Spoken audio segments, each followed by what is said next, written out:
Released in 2005 and directed by Andrew Douglas, The Amityville Horror is a remake of the 1979 classic, inspired by the alleged real-life events surrounding a haunted house in Amityville. The film follows a family who move into a seemingly perfect home, only to experience increasingly disturbing supernatural events. Ryan Reynolds stars as George Lutz, delivering a darker, more intense performance than typically associated with his earlier roles. His gradual psychological breakdown becomes the film's central focus. Melissa George plays Kathy Lutz, grounding the story with emotional concern and maternal strength. The child actors add vulnerability, particularly through their reactions to the haunting, though character development remains fairly standard for the genre. Andrew Douglas emphasizes atmosphere and visual horror, using dark lighting, unsettling sound design, and sudden shocks to build tension. The film leans more heavily into jump scares and visual effects compared to the slower, psychological approach of the original. The tone is intense and oppressive, focusing on the escalating threat within the home, though it occasionally sacrifices subtlety for immediate impact.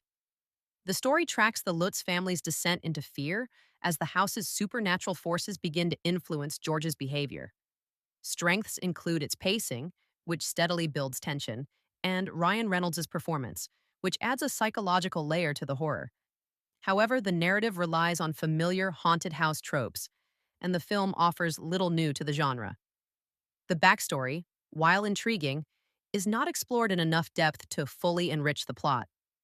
Where the film could have improved is a greater emphasis on psychological horror and character development could have elevated the film beyond standard genre conventions. Additionally, a more original approach to the haunting, rather than relying heavily on jump scares, would have strengthened its long-term impact.